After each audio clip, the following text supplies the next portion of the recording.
I'll be lying to you kung sasabihin kong madali makuha yung goals. Kasi kung madali, everybody should have done it already. Kung madaling maging milyonaryo, multi-millionaires, then everybody should have been millionaires by now.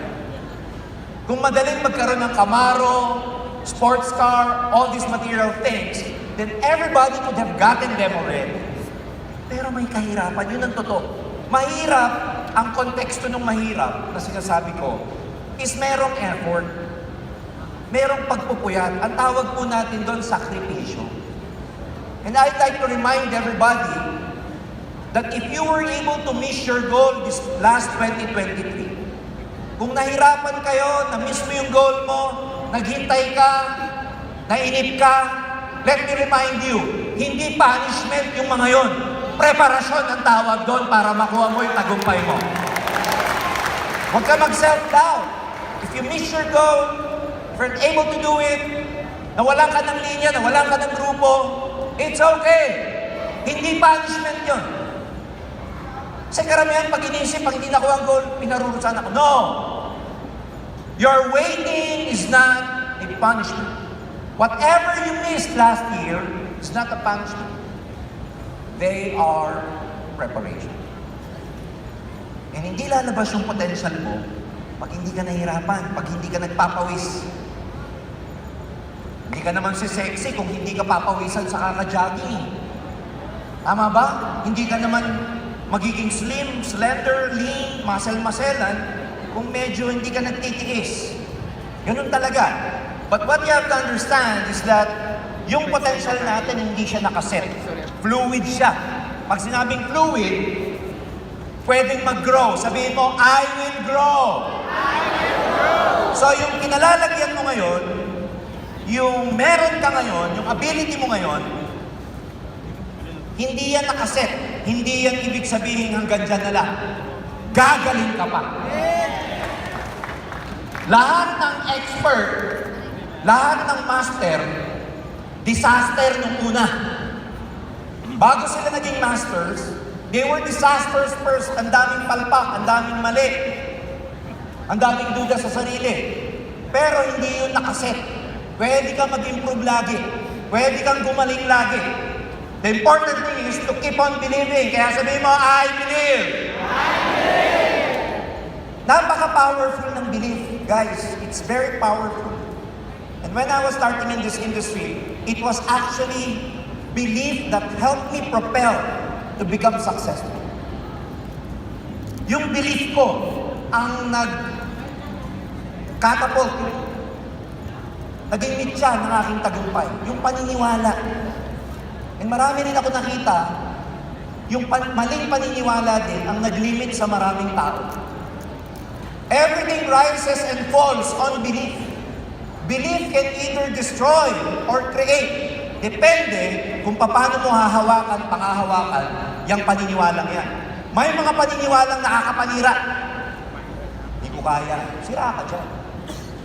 Hindi ako magaling. Sira ka dyan. Hanggang dito na lang ako. Sira ka dyan. Kaya yung belief, pwede kang sirain. The truth is, hindi ibang tao sisira sa iyo. Sarili mo ang sisira sa iyo base sa paniniwala mo. Ang challenge ko sa inyo, paano ka maniwala? Positive ba o negative? Again, pwedeng manira ang belief. May maling belief na nakakasira. Pero may tamang paniniwala na makakakuha ng mga pangarap mo. Kaya ang gagamitin mo lagi, yung tamang paniniwala. Because again, it can destroy you or it can create your goals. It can make your dreams come true. Lagi natin sinasabi, laging naririnig natin sa mga uplines or trainers natin, we keep on saying, Kasi wala kang nakaupo. kailangan ilabas mo yung potential mo, kailangan i-unleash mo yung potential mo. Nakala ko generally, ang potential isa lang. O isang term lang ang potential. Ang dami pala ng type of potentials. And the truth about that is, we can improve. Sabihin mo, improve. Gagaling ka pa. I started when I was 21. 21 ako na nagsimula, 28 years ago. So alam niyo na, kailan taon ako ngayon? 39. 21 plus 28. Ang dami palang potential. May energy potential. Energy. Kanina, diniscuss ni Adrian. Alam mo, lahat tayo may 24 hours a day. Limited ang oras natin. Pero nasa atin kung saan natin i-divulge or saan natin i-devote yung enerhiya natin, yung lakas natin. Saan nyo ba nilalagay yung lakas nyo? Sa kaka-chismis, sa kakanood ng Netflix? You have to be productive. Energy means you're able to maximize your energy. Yan yun, energy potential. Kaya kung inuna yan, lahat ng potential baliwala pag hindi ka healthy. Lahat ng energy baliwala. Lahat ng potential, lahat ng pangarap baliwala pag wala kang energy, because energy is the execution of your dreams. You'll never be able to execute anything pag wala kang enerhiya. So sabi kanina ni Adrian, no? Energy sa kinukuha. Get enough sleep. But the truth is, kahit 8 oras ang tulog nyo, hindi ibig sabihin 8 oras ang tulog nyo, nakapag-rest ka ng mabuti. Marami akong kilala, 3 to 4 hours lang natulog, pero restful. Guess nyo ako, you have to be able to manage your stress. Huwag kayo mag-worry. Ang number 1 stress ng tao, worry. Ang mahirap sa worry, nanganganak. Subukan nyo sa isip nyo, pagka nag-isip ka ng problema, nanganganak ng kapwa problema. Pag nagduda ka, nag-alala ka, good news, ang pag-alala, hindi binabawasan ng pag-aalala ang problema mo. Kahit mag-alala ka na mag-alala ng buong araw, hindi ka magkakapain sa pag-aalala. Kahit mag-alala ka na mag-alala, hindi lalapit ang prospects na iyo. Ang problema sa pag-aalala, nanganganak. Pag nag-alala ka na nag-alala, tatanda ka.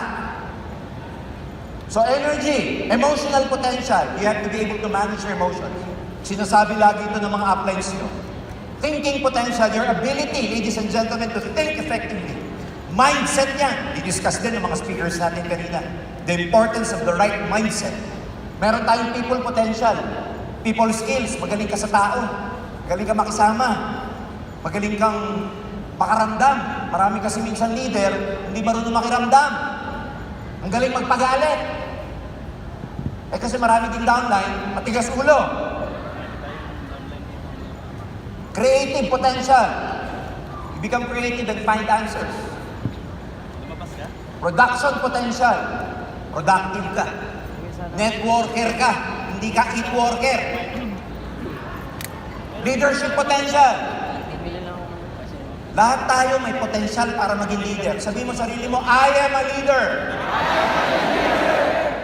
Pag sinabi mo I am a leader, tandaan nyo to, words are powerful. Pwedeng paninawalaan ng buong cells mo ang sinasabi mo sa sarili mo. Gusto niyo mag-experiment? Lagi mong isipin, magkaka-cancer ka. Magkaka-cancer ako. Lagi mong basahin tungkol sa cancer. Pumunta ka sa ospital, magbabad ka sa oncology department, sa mga nag-chemotherapy. Wala kang gawin kundi mag-research tungkol sa cancer. Pero wala kang cancer. Pero isip ka ng cancer. Let me tell you this. Study shows, if you keep doing that, magkaka-cancer ka. But the reverse is true. You wanna become successful? Lagi ka magbasa ng mga success stories. Lagi ka manood ng motivational video. Dumikit ka lagi kay upline, kay mentor mo na successful. Pakipag-usap ka lagi sa mga milyonaryo. Wala kang ibang babasahin tungkol sa pagiging milyonaryo. I'm telling you, magiging milyonaryo. So let me tell you this. Pag sinabi mo sa sarili mong, I am a leader, dapat hanggang kaibuturan ng puso mo, kaya mong paniwalain. Hanggang ingron naniniwala. One more time. Ang hindi sumabay, bahala kayo. Hindi ko na uulitin.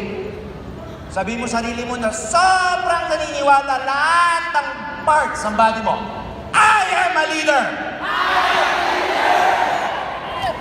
Iba-ibang nung una.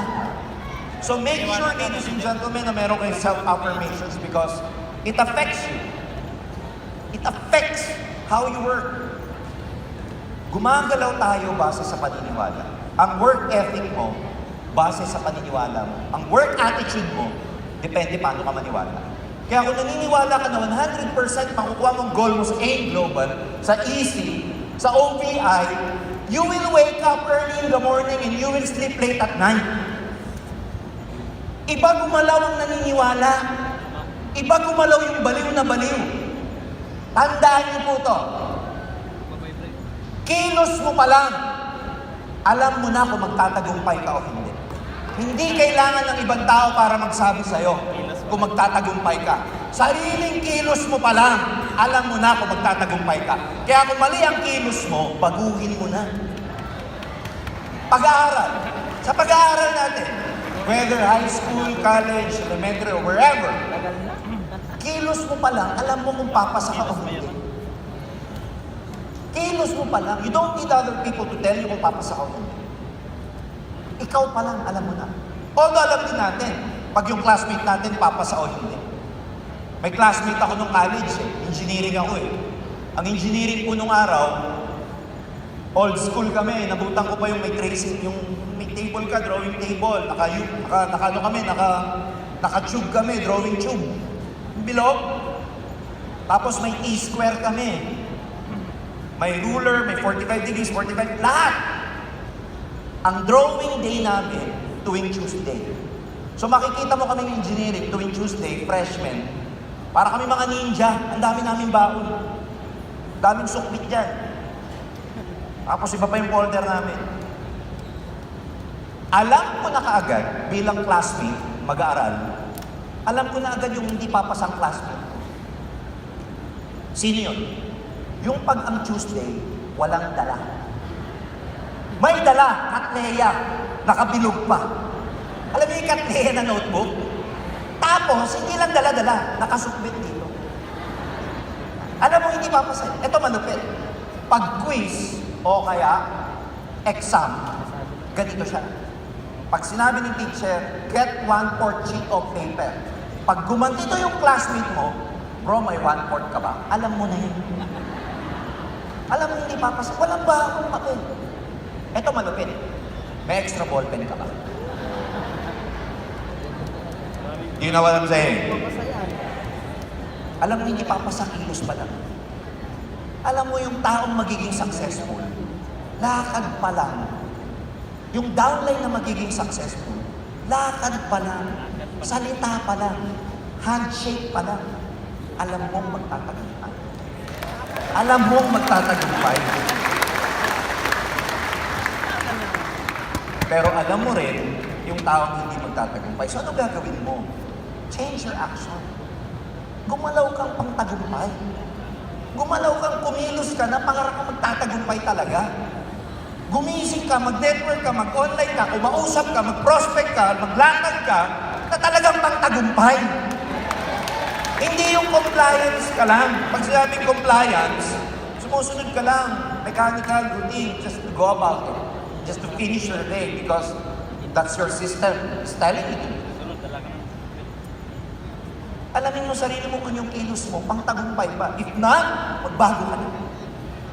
Tindig pa lang, alam ko na kung magiging tindig pa lang, pero biro. Kilos pa lang, alam ko na.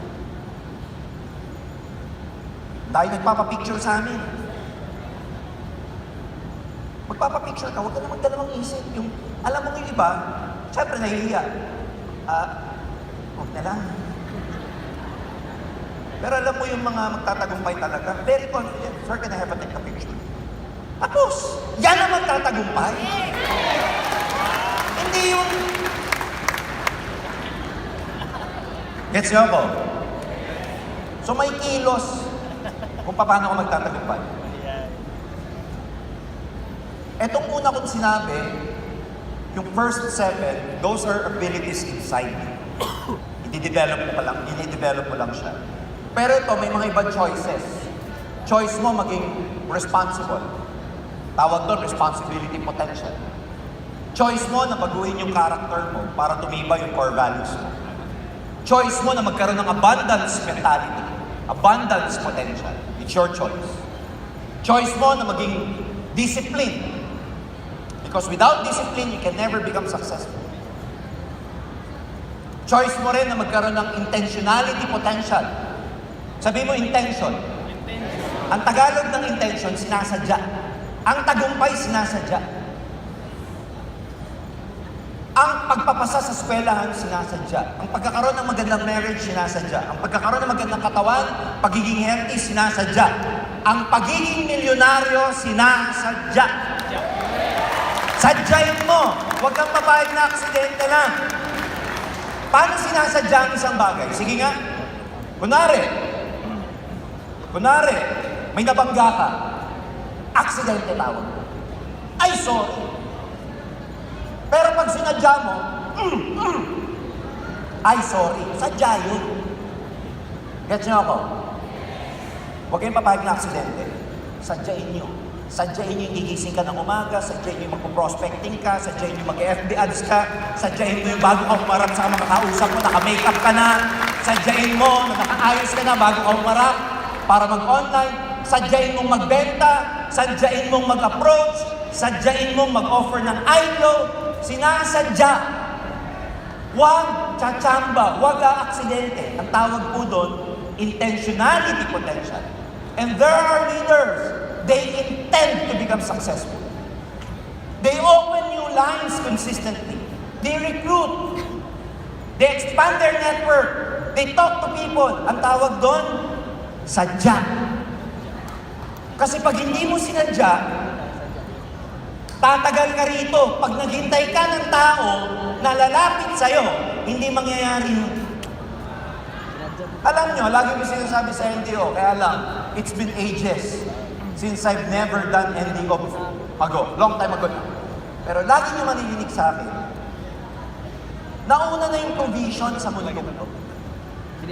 Ano yung provision? Parang yung mga ibon, bago sila gawin, ginawa na yung mga kakainin nila bago sila ginawa. Gets nyo ako? Never nauna yung ibon bago yung pagkain. Nauna muna yung provision. Ang catch lang, hahanapin ng mga ibon. So bago ginawa yung ibon, ginawa yung mga provision. Bago ginawa yung ibon, ginawa yung pagkain nila. I have good news for you. Bago kayo tinawag dito, ginawa yung magpapaglobal ambassador sa inyo, hahanapin nyo na lang. Pero kailangan hanapin, kailangan sadyain. Kasi hindi yun kakatok sa bahay. Hindi yun magsasabi, ako ang sugo, ako magpapaglobal ambassador sa'yo. Never mangyayari yun. It's your choice to change your attitude. It's your choice to take risk. It's your choice to grow on your spiritual potential. It's your choice to focus on how far you can go. And it's your choice, ladies and gentlemen, to collaborate, to work with others, to become a very effective teammate. I'll never discuss each and every thing of this, each and every one of this. Mamimili lang ako ng few songs. But the truth is, kaya natin hindi nare-reach yung full potential natin. And I know this for a fact because it happened to me.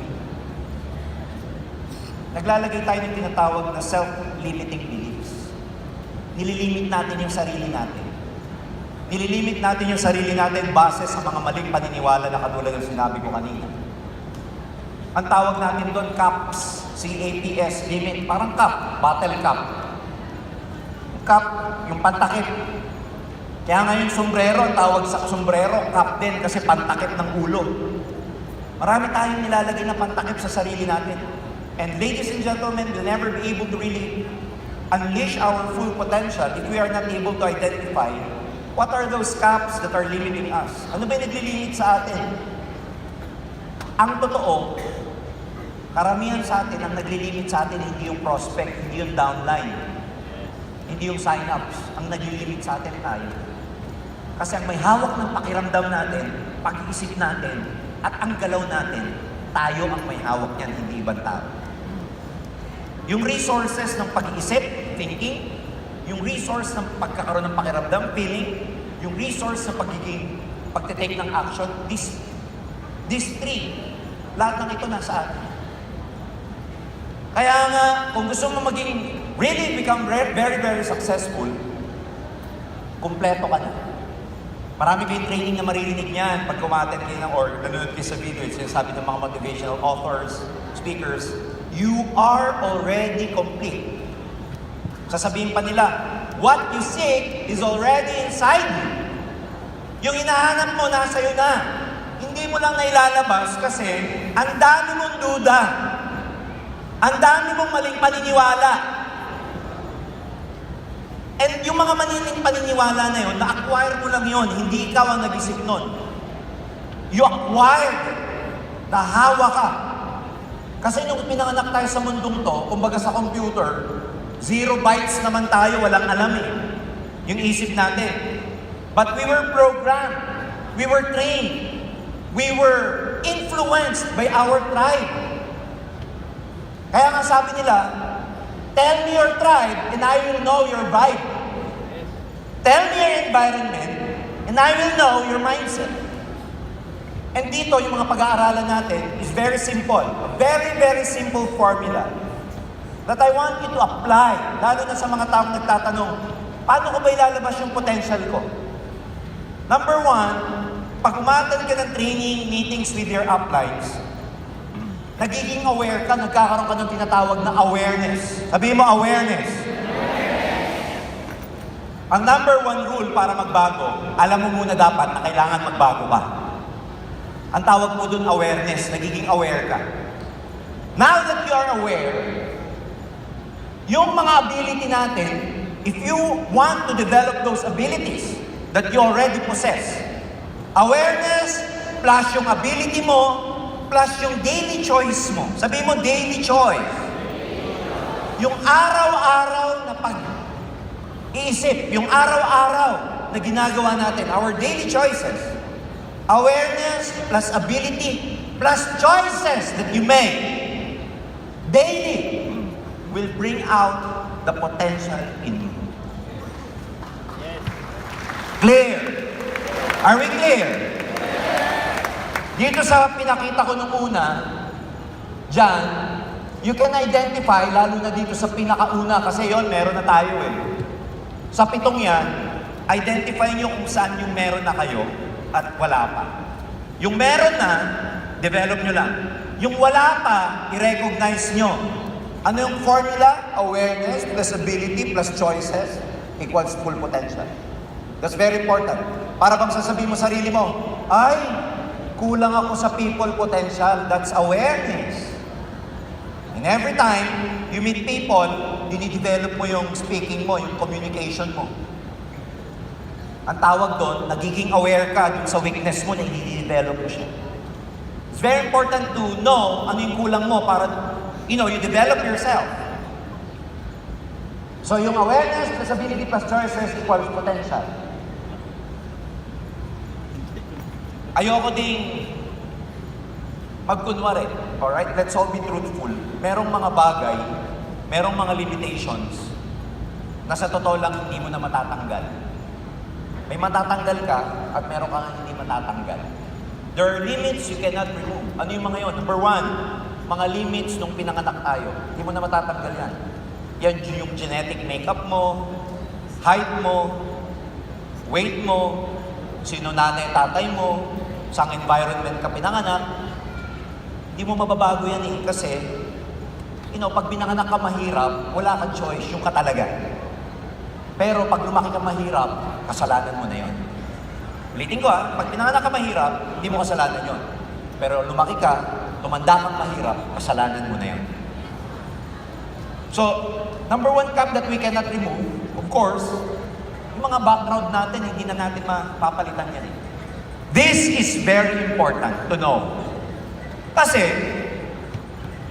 halimbawa, bakit kailangan malaman mo yan? Para alam mo kung saan mo ilalagay yung energy mo. Para alam mo kung anong klase gagawin mong pangarap. Halimbawa, 5'3" ka. Mangangarap ka pa ba maging NBA superstar?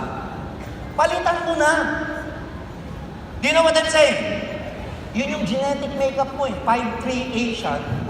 Cannot be an NBA superstar. If you're 5 flat, hindi ka nga yata pwedeng maging police if I'm not mistaken. Kasi may certain height ng pagiging police. What I'm saying is simple. Kung alam mo yung mga birth caps mo, huwag ka nang mangarap nung para sa'yo kasi yun yung nakagisnan mo.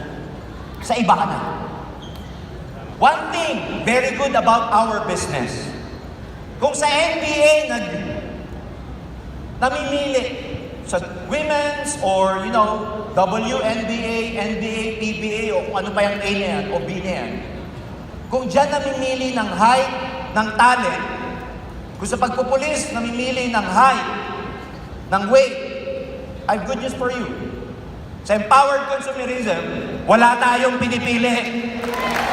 Kahit ano pa ang birth cap mo, pwede ka magtagumpay dito. It's not about your genetics, it's not about your background, it's not about your parents, it's not about your lack of education, it's not about you being born in a poor family. It doesn't matter. Kaya kung ako, pangarap ko dati ng bata ako, bilang bata, gusto ko maging astronaut eh.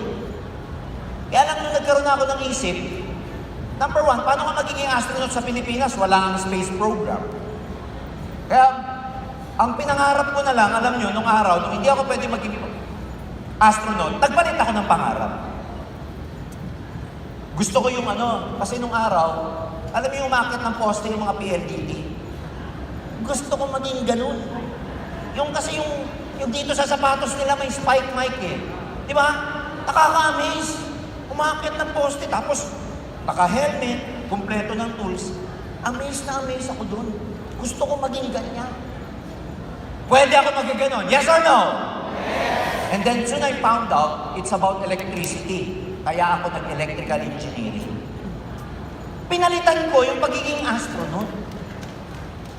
Kung marami kayong failed dreams sa labas because of your birth caps, doesn't matter. Dito sa AIM Global, pwede ka. Life caps. Ito naman yung mga hindi natin makokontrol. Loss of our loved ones, accidents, illnesses, we lose people we love, we discover that we don't have the talent or ability to fulfill a dream. Sometimes, life can throw you things that will, put you in sideways. Talagang bibigyan ka ng problema ng buhay, ganun talaga. But, ladies and gentlemen, the good thing about life is that, bibigyan ka ng problema, pero kapalit ng mga problema na yan, siguradong marami namang blessing na darating para sa'yo. It's just a matter of having the right perspective. Pag lagi mong sinasabi na yung universe, pinarurusahan ka, hindi ka magkakaroon ng blessing. Pero pag lagi mong sinasabi, lahat ng mga pangit na event sa buhay mo, nangyayari to kasi may kapalit, darating at darating yung mga kapalit na yan, hindi pwedeng hindi. Kaya pag may pinagdadaanan kayo ngayon, ang itanong mo sa sarili mo, what is this experience teaching me? What is life telling me? Because most of the time, when something bad happens to us, we call that punishment. When something bad happens to us, ang tawag mo, ito na yung karma ko. Kasi alam mo may masama kang ginawa eh. Ito na yung kapalit. Ladies and gentlemen, believe me, even bad things happen to good people. Diba? Yung sunshine, it shines to everyone. Whether good or bad ka, yung araw, nasisinagan lahat ng araw. Ganun ang rule ng universe. Whether masama o mabuti ka, bibigyan ka ng problema, walang accepted. It's just a matter of how you are handling those problems. Kaya wag niyong iisipin na single out kayo, na kayo lang yung malas. Marami kasi iniisip ang malas ko. Pag tinanong mo bakit, tinignan yung palad, letter M, nakashape o M o malas o. Yung iba tumingin nga sa palad nila, oo, tama si Sir. M. Pero pwede mo naman palitan yung M ng mayaman, masagana, maganda, maraming pera. Bakit malas ang interpretation mo dyan? Are you with me? Yan yung mga limit natin. Wala tayong magagawa dyan. The good news is, dito sa empowered consumerism, this is a great equalizer. Equal tayong lahat dito. Whether you have birth caps or life caps, pare-pareho. Lahat tayo magtatagumpay dito. Again, paano mangyayari yun? Believe!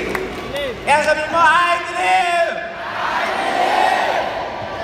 Ito naman yung caps you can remove. Ito, may magagawa ka dito. Sa mga sasabihin ko, ito yung may magagawa ka. Sa unang nasabi kong dalawa, wala kang magagawa doon. Birth caps and life caps. Saan kayo galing? Dito sa pangalawa, ito yung may mga magagawa ka. Ano yun? Number one, yung mga limit, yung mga caps na binigay o kaya, those caps that others put on us. Yung limit na galing sa ibang tao, yung binigay sa'yo. Di mo kaya yan? Galing sa ibang tao yan. Pwede mong tanggalin yan. Pwede mong hindi paniwalaan. Ang isang bagay, kahit anong sabihin sa'yo, pag hindi mo pinaniwalaan, hindi mangyayari sa'yo. Pero pagka pinaniwalaan mo, hindi mo kaya yan, hindi ka magaling, hindi ka magiging milyonaryo, wala kang talent, etc. These are caps that others put on us. The first type of limitation comes from the caps that others put on you. Kaya mga kaibigan, maraming mga tao, they operate, gumagalaw sila base sa sinabi ng ibang tao sa kanila. Ako, experience ko sa mga anak ko, for example, yung 2 daughters ko, they don't believe that they are good in math. Kaya kahit anong sabihin ko, dahil naniniwala silang hindi sila magaling sa math, hirap na hirap po sa mathematics kahit anong gawin ko. Kasi yun yung cap na nilagay nila sa sarili nila. Yun yung pinaniwalaan nila. Kaya ang kinuha nilang kurso, iwas sa math. Kasi mahina daw sa math. Ang masakit, pag pinaniwalaan mo yung mga limitations niya, nagkakatotoo. Ano nangyayari? Dahil hirap sa math. Ano grade sa math? Di mababa. Pag bababa ang grade sa math, ano saan iisipin? Sabi ko na, hindi ako magaling sa math. Validated yung paniniwala. Nababalidate ng result yung paniniwala. Diba ganyan din marami sa atin? Hirap nang magpa-pay-in sa A. Hirap na magpa-pay-in sa OBI, sa AC kasi 18 years na ang A. Naglatag, nagbilog-bilog, may prospect. Sabi ng prospect, ay, tagal na ng A. Gusto ko pioneering. Hindi nag-sign up. Pag uwi ni distributor, ano sasabihin niya? Sabi ko na, ang hirap. Nababalidate yung nangyayari sa kanya. Do you know what I'm saying? And it becomes a vicious cycle. Nagiging cycle po yun. Paulit-ulit.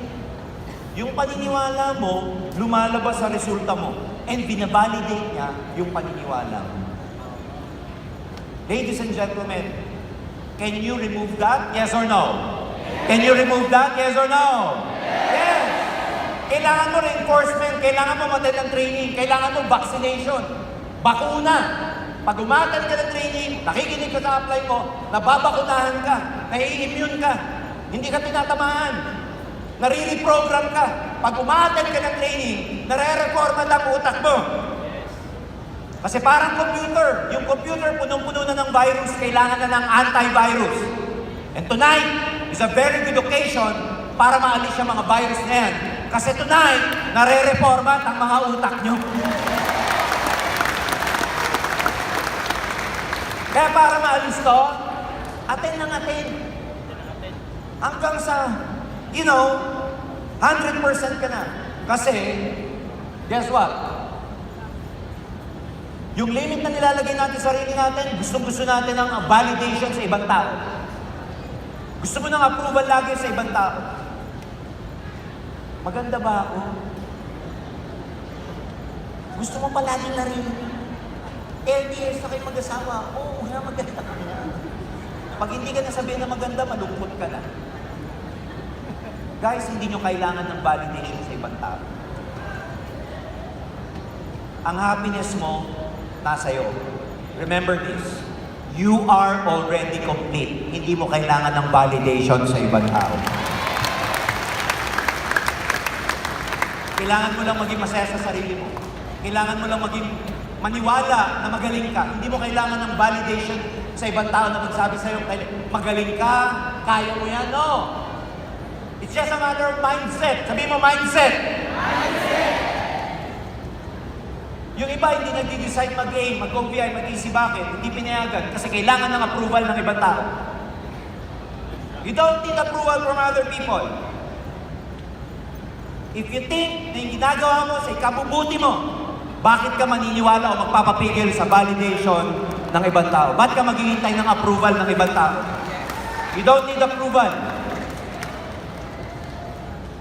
Sabi ng isa, hindi pala kailangan ng approval, maglilip ako bukas, hindi ako magpapa-approve. Living in a limiting environment. Marami sa atin lumaki sa ganito. Ako ganyan din eh.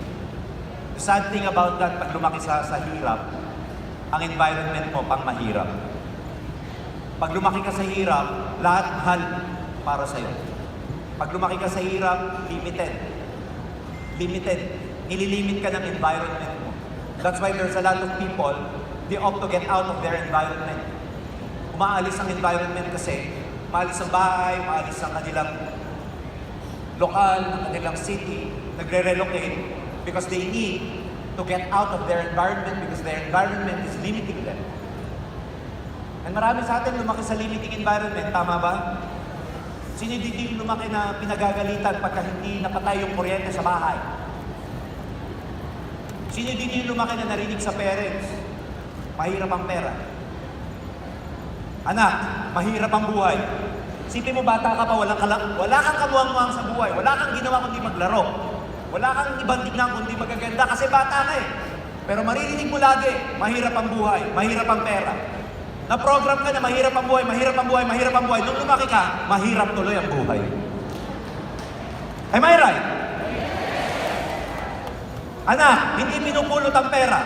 Ano na i-inject sa'yo? Scarcity mentality. You're being programmed that money is not abundant. And that's why when you become mature and professional, you think money very scarce. Ang hirap ng pera. Alam mo kung anong thinking at belief mo at vibe mo, yun ang ibabalik. The universe will mirror them back to you. Kaya pag ang tingin mo ang pera scarce, mahirap, ang hirap kitain, ang pasok ng pera, ang hirap din. Pero tingnan mo yung ibang tao. Nakakita na ba kayo ng taong magastos? Ako may kilala ko, ate ko magastos. Pero magastos siya, pero ang pera, madali rin sa kanyang pumasok. Pag kuripot ka, ibig sabihin nun, you don't have enough. Kaya yung universe, hirap na hirap kang bigyan kasi kuripot ka. Kaya pag masyado kang ganito, ang hirap ng pasok ng pera. Kasi hindi ka generous. Yung mga taong generous, ang bilis ng balik sa kanila. Because ang minimirror nila sa universe, money is abundant. Kaya hindi mo kailangan maging ganito. Kaya pag ganito ka, ang mindset mo, ang vibes mo, ang frequency mo, ang hirap ng pera, kaya ganito ka. Ang pasok sa'yo, hirap na hirap din. Tama. Pero pag ikaw generous kang upline, maregalo ka, downline ka, maregalo ka, mabigay ka, mapakain ka, part ng income mo, binabalik mo, I'm telling you, it will go back to you 10 times, 100 times. Bakit? Hindi mo nililimit eh. Pag masyado kang kuri, may limitation ka, and I don't blame you. Baka lumaki ka sa environment na gano'n ang mindset. Napakakuripot siguro ng nanay at tatay mo, kaya yun ang na-acquire mo. And there's nothing wrong with that, kasi si kanila, namana rin nila sa lolo natin eh. You cannot blame your parents.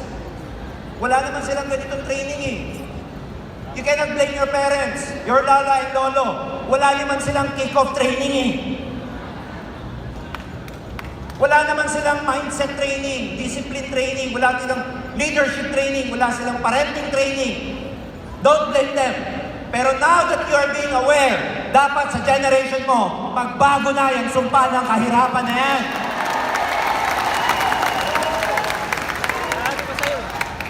Sino yung nag-enjoy sa inyo sa pagtitipid? Sige nga. Yung enjoy sa pagtitipid. Di ba nakakapagod ng magtipid? Stop na yung pagtitipid na yan. Lakihan mo yung pasok para hindi kailangan magtipid na magtipid.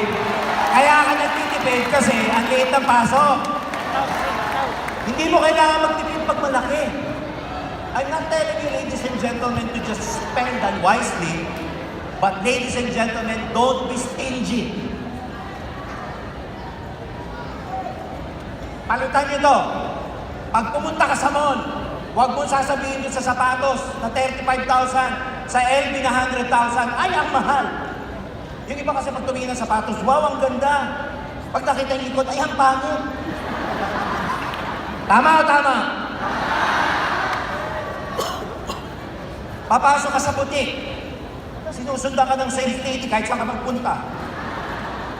Tapos ano tatanungin sa'yo, ano yun, sir? Wala. Labas ka na ulit. Umiikot ka lang.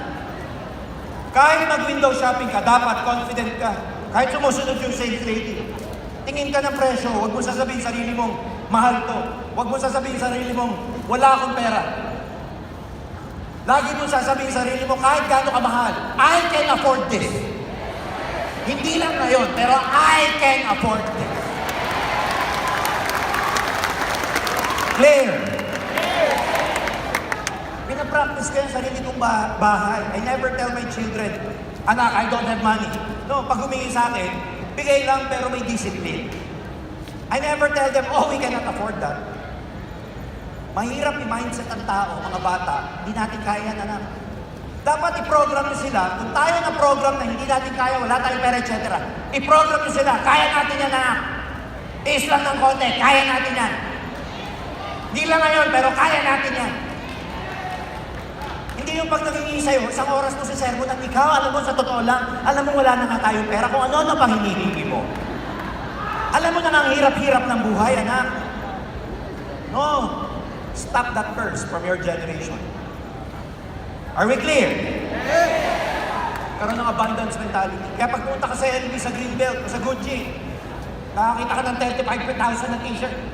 Huwag ka magsasabi sa t-shirt, 35,000! Sa Benz na lang ako! Huwag gano'n. Pag nakakita ka ng 35,000 na Gucci, huwag ganito dito. Paano kaya nilalaban? Ano iniisip mo? Pag ito sinuot ko, parang hindi maluma, hindi ko ito lalaban. Mabibili ko rin ito. Ha? Hindi lang ngayon. Babalikan ko.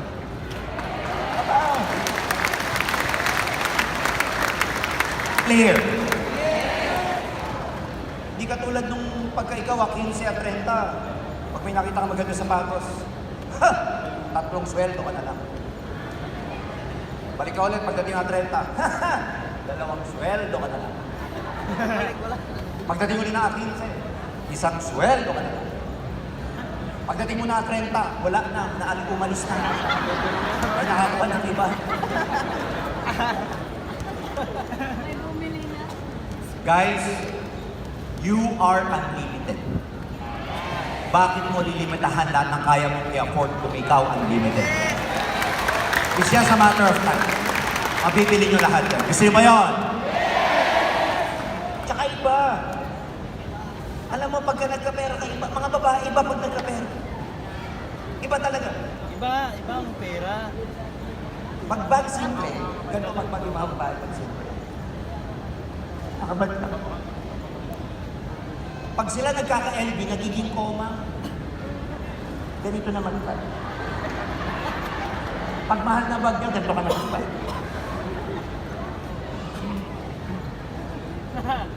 Do not limit yourself. Do not limit your dreams. Do not limit what you cannot afford. Naalala niyo yung maglolo, yung kwento ng fishing? Yung bata, pag nakakuha ng maliit na isda, yung lolo niya, pag nangingisda, pag yung lolo nakakakuha ng maliliit na isda, yun ang tinatago. Pero pag nakakabingwit siya ng malalaking isda, nagdadaro. Bakit ito? Sinusoli. Bingwit ulit. Yung maliit na bata, tinitin niya yung lolo niya, ba't baliktad? Pag nakakuha ng maliit, tuwan-tuwa, eto ayos na. Bingwit na naman yung lolo. Pag nakakuha ng maliit, tuwan-tuwa. Pag nakakuha ng malaki, buwisin. Hindi na natiis ng bata. Lolo, ba't ganun? Yung malaki, tinatapon niyo pabalik. Yung maliit, tinatago niyo yun ng ulam. Alam mo, sabi ni lolo, maliit ka pa ka. Hindi mo naalala yung lutuan natin sa bahay, maliit lang, hindi ka siya yung malalaki.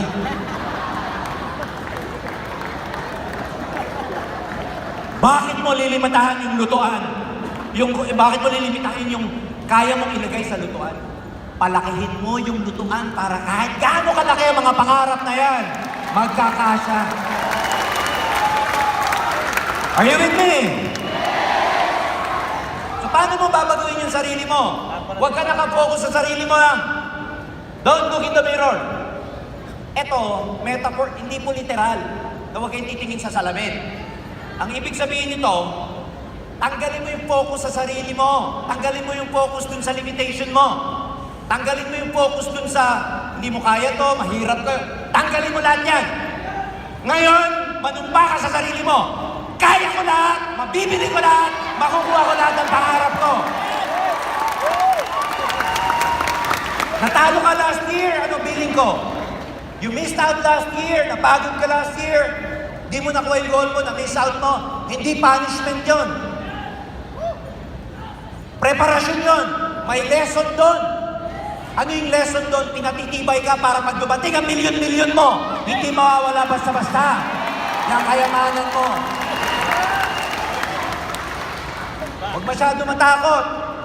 Starting this year, huwag na kayo mag-worry. Pag pinakita mo sa universe na deserve mo, tandaan nyo to, darating ang mga taong para sa'yo. Why? If you show your effort, if you show that you are willing and you are committed, let me tell you this, God will connect the dots for you. God will connect the right people for you. You just have to show that you deserve. Yes. Paano magiging deserve? Tanghali ka na magising. Ako. Paano magiging deserve? Training nga, hindi ka maka-attend. Pagyaman pa kaya? Paano makikita deserve? Complain ka ng complain. Wala po sa Dexon, tagal. GA pa rin nga pinaninigay ngayon, hindi GE. Gets niyo ako? If you keep complaining, what will the universe go give back to you? More things to complain about. But if you are grateful, may attitude of gratitude ka, kapag pasalamat ka, kahit sa maliliit na bagay. Alam mo ang sikreto? Number one secret, ladies and gentlemen, for attraction. Kasi kahit anong ina-attract nyo, hindi na pupunta sa'yo, wala kang grateful heart. Be thankful. Sa 10 problema mo, 1,000 ang hindi mo pinagpapasalamat. Sa 10 problema mo, 1,000 ang dapat mong ipagpasalamat. Kasi humihinga ka. May buhay ka. Healthy ka. Kompleto family mo. May bubong kayo. Complain ka ng complain sa 10 problema mo. Napakarami mo pa ang dapat ipagpasalamat. Healthy mga anak mo. May kinakain kayo. May t-shirt ka. May shelter kayo. May ininom ka. May sasakyan ka. Komportable ka. Wala kang nararamdaman. Ang dami mong ipagpasalamat pero nakikita mo yung problema mo. This year, promise yourself, kahit gano'ng karaming problema, ang bibilangin ko yung blessing na binibigay sa akin. I'm telling you, pag doon kayo nakapokus, things will be a lot easier. Meron kasi tinatawag, last 1 minute, may tinatawag na law of minimal effort. Very minimal ang effort mo, pero ang return sa'yo napakalaki. I call this the divine mathematics. When you're grateful, mapagpatawad ka, appreciative ka, forgiving ka, tama ang values mo, hindi ka nalalamang ng tao, you're not jealous, wala kang anger. Kahit maliit na effort mo lang, dahil, magaan sa'yo, ang laki na magiging returns mo. Pero kahit anong sipag mo, hataw ka, todo ka, pero punong-puno ka ng inggit dito. Punong-puno ka ng sama ng loob. Binibilang mo problema. Binibilang mo problema ng kumpanya. You keep comparing to other distributors, to other leaders, to other networking, to other companies. Whatever effort you do will be useless. So use the law of minimal effort. Minimal effort ko, pero dahil grateful ako, binibless ako ng todo-todo ng universe. My parting words are very simple. I declare abundance in 2024 to each and every one of you. I declare blessing. I declare success. I declare good health. I declare millions. I declare a lot of dreams coming true. It's 2024. More power for 2024. Thank you very much.